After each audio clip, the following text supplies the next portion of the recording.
Alhamdulillah alladhi khalaqa az-zaman wa faddala ba'dahu ala ba'din fa khassa ba'du ash-shuhuri wal ayam wal layali bi mazaya wa fadaila yu'azzimu fiha al-ajra wal hasanat. Ashhadu an la ilaha illallah wahdahu la sharika lah وأشهد أن محمدا عبده ورسوله الداعي بقوله وفعله الرشاد. اللهم صل وسلم وكرم وعظم على سيدنا وحبيبنا وشفيعنا ومولانا محمد وعلى آله وأصحابه هداة الأنام بأناه البلاد. أما بعد،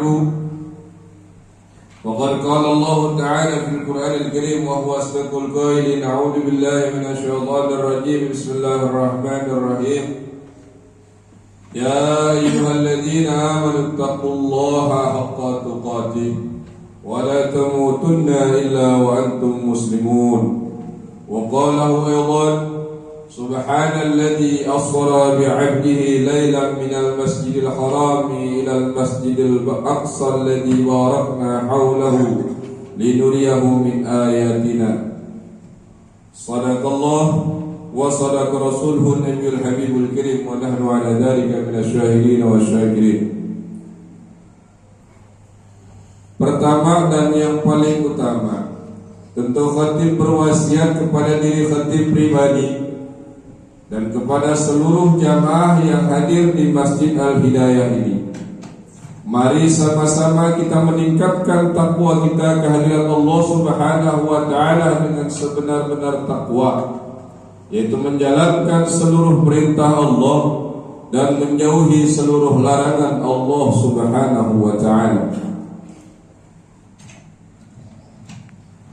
Puja dan puji syukur kita patut kita hadirkan kehadirat Allah Subhanahu wa Ta'ala yang telah memberikan kita triliunan kenikmatannya, yang dengan kenikmatan Allah tersebut, alhamdulillah, Allah Subhanahu wa Ta'ala masih mengizinkan kita untuk kita kembali menjalankan rutinitas kita di hari Jumat, yaitu menjalankan sholat Jumat berjamaah, dibalas dengan ganjaran yang berlipat ganda oleh Allah Subhanahu wa Ta'ala. Salawat dan salam tak lupa kita haturkan kehadiran junjungan kita, Nabi mulia, Nabi besar, Nabi Muhammad sallallahu alaihi wasallam. Terus ke alam semesta terbuka segala macam ilmu dan segala macam hikmah, dan mudah-mudahan kelak kita semua ditakdirkan oleh Allah Subhanahu wa Ta'ala untuk bisa berjumpa dan berkumpul bersama Nabi kita, Nabi yang mulia, Nabi Muhammad sallallahu alaihi wasallam. Sidang Jumat yang dirahmati oleh Allah Subhanahu wa Ta'ala, di awal tadi kata suci Zat yang telah memperjalankan hambanya di waktu malam dari Masjidil Haram menuju Masjidil Aqsa alladzi barakna haulahu,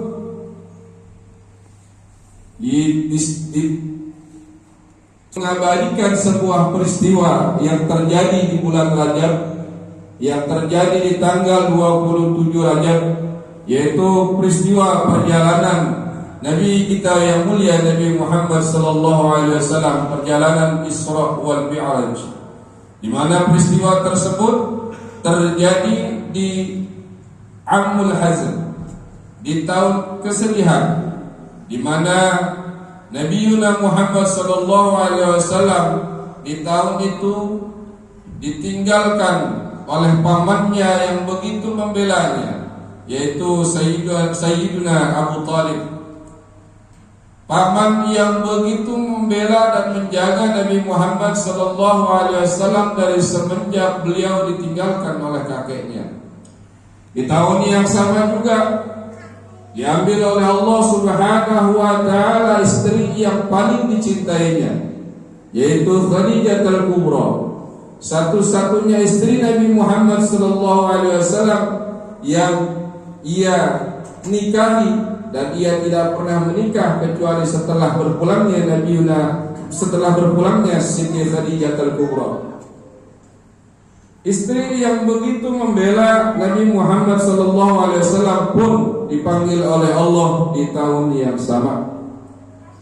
Maka di tahun itu, di satu malam, di saat Nabi kita Muhammad SAW sedang gundah gulana hatinya, ia berangkat ke Masjidil Haram untuk tahanus, untuk mendekatkan diri kepada Allah, untuk menghilangkan rasa gundah gulana di hatinya.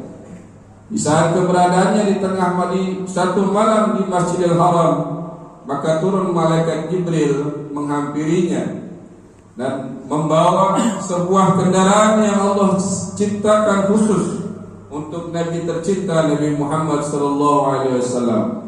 Sebagaimana yang kita kenal, yaitu kendaraan tersebut adalah Buraq. Buraq adalah sebuah kendaraan yang Allah ciptakan khusus untuk Nabi kita Muhammad SAW. Kalau secara bahasa yang kita ambil, Buraq dari bahasa Arab itu bermakna kilat. Apakah kendaraan itu berbentuk kilat? Tentu saja Nabi juga membicarakan bahwa Buraq di dalam hadis Nabi kita Muhammad SAW adalah binatang yang Allah ciptakan yang lebih tinggi dari keledai, tapi lebih rendah dari ba'la. Ba'la itu adalah seekor kuda jantan yang gagah, lebih rendah dari ba'la, tapi lebih tinggi dari keledai dan memiliki sayap. Demikian yang disampaikan oleh Nabi kita Muhammad SAW di dalam hadis Bukhari Muslim. Sebuah kendaraan yang Allah ciptakan sejenis kuda namun bersayap, yaitu Buraq, yang Allah siapkan untuk membawa Nabi Muhammad SAW melakukan satu perjalanan di malam hari itu. Di malam hari itu, maka Nabi Muhammad SAW diajak oleh malaikat Jibril untuk berziarah sebelum sampai ke Masjidil Aqsa. Nabi Muhammad diajak ke Madinah untuk menziarahi makam Nabi Musa. Nabi Muhammad juga diajak ke Bethlehem, tempat kelahirannya Nabi Isa, dan ke tempat-tempat lain yang mana dimakamkan para nabi-nabi Allah. Baru kemudian malaikat Jibril membawa Nabi Muhammad menuju Masjidil Aqsa, di mana di Masjidil Aqsa telah ditunggu oleh 124.000 nabi menantikan Nabi Muhammad SAW untuk memintanya memimpin melakukan sholat berjamaah, yaitu sholat 2 rakaat. Ada satu pertanyaan yang timbul di tengah-tengah kita. Bukankah peristiwa Isra Mi'raj itu Allah Subhanahu wa Ta'ala baru mewajibkan perintah sholat? Lalu kenapa Nabi Muhammad sudah sholat, sementara peristiwa Isra Mi'rajnya saja baru terjadi? Beberapa pendapat para ulama menyampaikan bahwa syariat sholat itu sudah dilakukan oleh nabi-nabi terdahulu sebelum Nabi Muhammad SAW. Hanya saja syariat sholat yang dilakukan oleh nabi-nabi terdahulu tidak sempurna sesempurna sholat yang kita lakukan. Di antara nabi-nabi terdahulu ada yang sholatnya cukup berdiri saja, ada yang cukup dengan ruku saja, ada yang cukup dengan sujud saja, ada yang bahkan hanya duduk dan bahkan hanya mengangkat tangan berdoa kepada Allah Subhanahu wa Ta'ala. Namun ini semua adalah pendapat para ulama. Namun jumhur para ulama mengatakan bahwa sholat itu sama seperti sholat kita. Hanya saja jumlah rakaat bilangannya tidak sama dengan rakaat bilangan sholat kita. Kalau para nabi-nabi terdahulu melakukan sholat itu hanya di pagi dan sore hari. Pagi hari 2 rakaat dan sore hari 2 rakaat. Itu pun tidak diwajibkan kepada umat-umat nabi terdahulu, hanya para nabi-nabi saja yang menjalankan. Ini terbukti dari satu ayat yang Allah ucapkan, yang Allah firmankan di dalam Al-Quran, wasabbih bihamdika bil ashiyyi wal ibkar, dan mereka bertasbih dengan memuji Tuhannya di waktu pagi dan di waktu sore. Artinya ini menunjukkan bahwa benar salat mereka itu hanya pagi dan sore hari saja. Ditambah satu bukti, bahkan sebelum Nabi Muhammad SAW terlahir ke alam semesta, sudah ada bangunan masjid, sudah ada Masjidil Haram, sudah ada Masjidil Aqsa, dan masjid-masjid yang lain. Ini artinya syariat sholat sebenarnya sudah ada sebelum Nabi Muhammad SAW mendapatkan perintah sholat. Namun perintah sholat yang Nabi dapatkan langsung dipanggil oleh Allah Subhanahu wa Ta'ala memiliki keistimewaan tersendiri, memiliki perbedaan yang sangat mencolok. Sebagaimana syariat-syariat Nabi terdahulu melakukan puasa di bulan Ramadan, pun Nabi Muhammad melakukan syariat yang sama di bulan Ramadan, tetapi memiliki perbedaan, di mana umat-umat terdahulu melakukan puasa selama 40 hari. Nabi Muhammad melakukan puasa di bulan Ramadan selama 1 bulan. Demikian juga syariat tawaf, di mana Ka'bah didirikan oleh Nabiullah Ibrahim alaihissalam bersama anaknya Nabiullah Ismail. Ketika Ka'bah sudah berdiri, orang-orang terdahulu juga sudah melakukan tawaf. Tetapi berbeda syariat tawaf yang dilakukan oleh Nabi Muhammad SAW. Syariat-syariat seperti itu sebetulnya sudah Allah turunkan, Allah perintahkan kepada nabi-nabi terdahulu sebelum Nabi Muhammad. Hanya ketika Nabi Muhammad SAW diutus ke alam semesta, disempurnakan oleh Allah Subhanahu wa Ta'ala. Singkat cerita, Nabi Muhammad SAW naik Mi'raj ke langit pertama, bertemu dengan Nabiullah Adam alaihissalam. Lalu kemudian naik lagi ke langit kedua, bertemu dengan Nabiullah Isa beserta ibundanya yaitu Siti Maryam dan saudaranya yaitu Nabiullah Yahya. Kemudian naik ke langit ketiga, bertemu dengan Nabiullah Yusuf. Naik ke langit keempat, bertemu dengan Nabiullah Idris. Naik ke langit kelima, bertemu dengan Nabiullah Harun. Naik ke langit keenam, bertemu dengan Nabiullah Musa. Naik ke langit yang ketujuh, bertemu dengan Nabiullah Ibrahim alaihissalam. Terus semakin naik hingga di dalam Al-Quran digambarkan panada patadalla wa huwa qaba qausaini aw adna. Maka Nabi Muhammad SAW terus naik bersama malaikat Jibril ke Sidratul Muntaha. Terus semakin dekat hingga sudah sangat dekat dengan Allah Subhanahu wa Ta'ala, hingga malaikat Jibril mengatakan, cukup aku mengantarmu sampai di sini. Aku tidak bisa berjumpa dengan Allah secara langsung. Sebagai seorang malaikat yang paling kuat, malaikat Jibril tidak sanggup berjumpa dengan Allah secara langsung tanpa perintah dari Allah.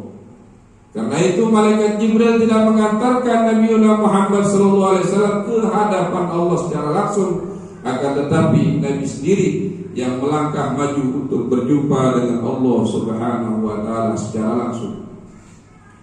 Sidang jemaat yang dirahmati oleh Allah Subhanahu wa Ta'ala, berjumpa dengan Allah adalah satu keindahan yang sangat indah, yang mana keindahannya digambarkan mengalahkan keindahan kita berada di surga selama ribuan tahun.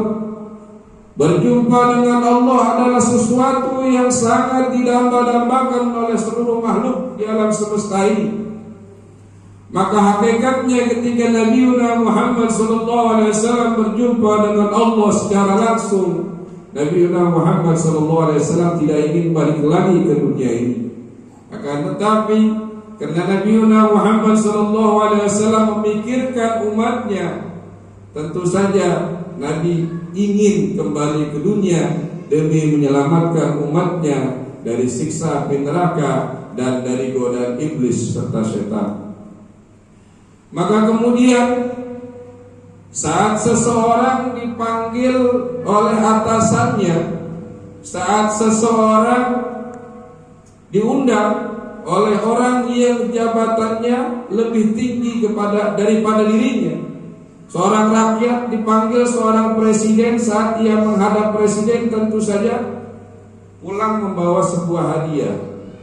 Demikian Nabi Muhammad SAW berjumpa dengan Allah secara langsung pun diberikan sebuah hadiah. Hadiah yang khusus Nabi Muhammad SAW bawa untuk umatnya.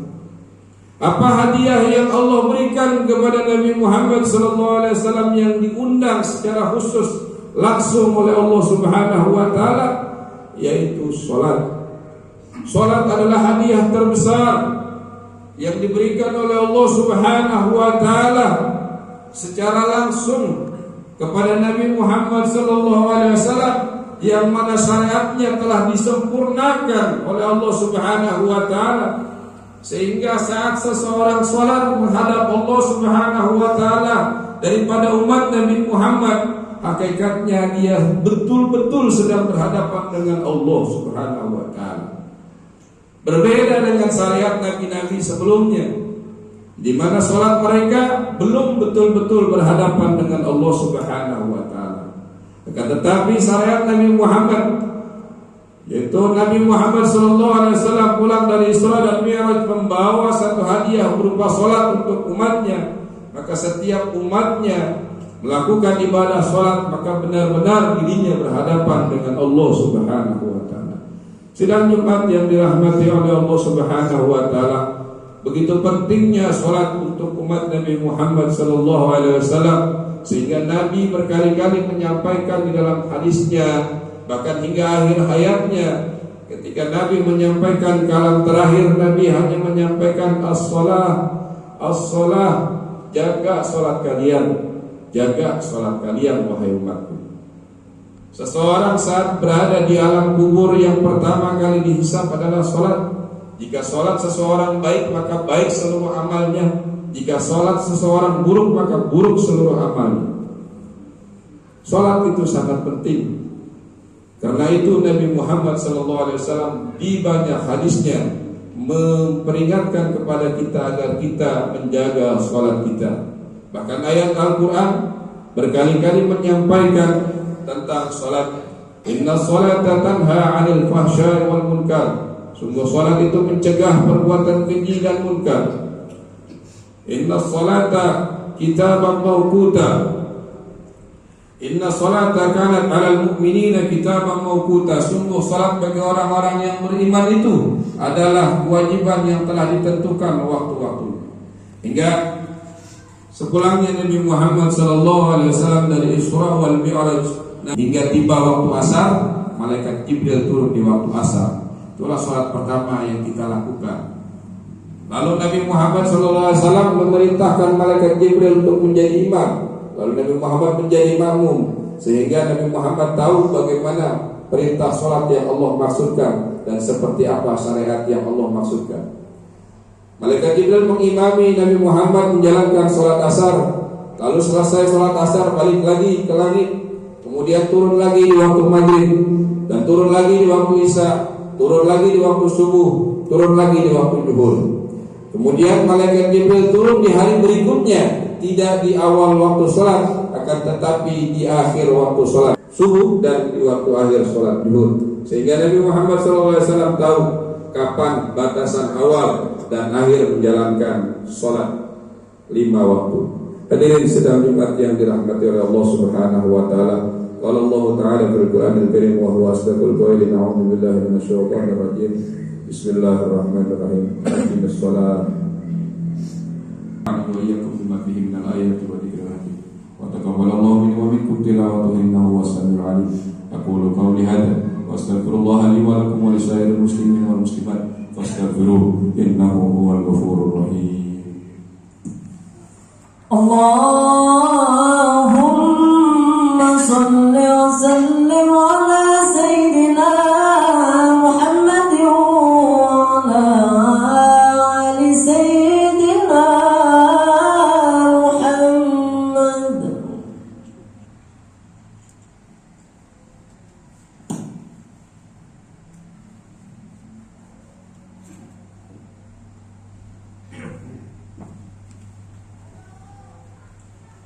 Alhamdulillah alladzi nasta'inuhu wa nastaghfiruh wa na'udzu billahi min shururi anfusina wa min sayyiati a'malina man yahdihillahu fala mudilla lahu wa man yudlilhu fala hadiya lahu ashhadu an la ilaha illallah wahdahu la sharika lahu wa ashhadu anna Muhammadan 'abduhu wa rasuluhu la nabiyya ba'dahu Allahumma salli wa sallim wa karim wa adhim wa hanin ala sayyidina Muhammadin miftahi babi rahmatillah adada ma fi ilmillah salatan wa salaman daimaini mutarazimaini bidawami mulkillah wa ala alihi wa sahbihi wa mawalah amma ba'du usikum wa iyaya bitaqallah فقد فاز المتقون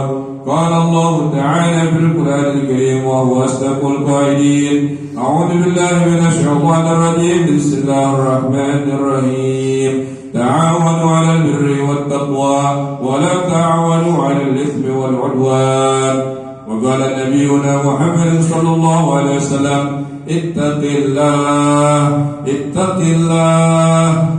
الله حيثما كنت واتبع السيئة الحسنة تمحوها وخالق الناس بخلق حسن واعلموا أن الله أمركم بأمر بدا به بنفسه وسنى بملائكته بقدسه فقال تعالى إن الله وملائكته يصلون على النبي يا أيها الذين آمنوا صلوا عليه وسلموا تسليما اللهم صل وسلم على سيدنا محمد وعلى آل سيدنا محمد كما صليت على سيدنا إبراهيم وعلى آل سيدنا إبراهيم وبارك على سيدنا محمد وعلى آل سيدنا محمد كما باركت على سيدنا إبراهيم وعلى آل سيدنا إبراهيم ورضي الله تعالى عن أصحاب رسول الله أجمعين والتابعين والتابعين ومن تبعهم بإحسان إلى يوم الدين وعلينا معهم وفيهم برحمتك يا أرحم الراحمين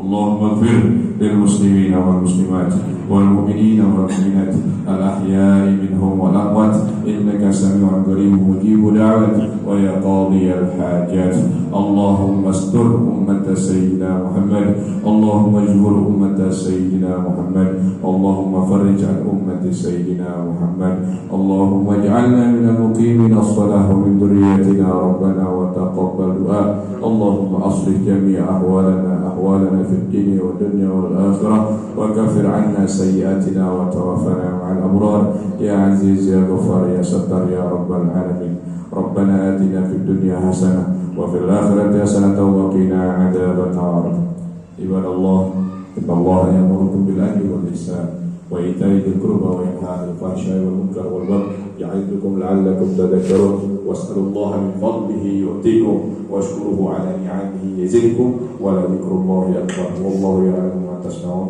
أقيموا الصلاة الله أكبر الله أكبر أشهد أن لا إله إلا الله أشهد أن محمدا رسول الله هيا على الصلاة هيا على البلاغ قد قامت الصلاة وقد قامت الصلاة الله أكبر لا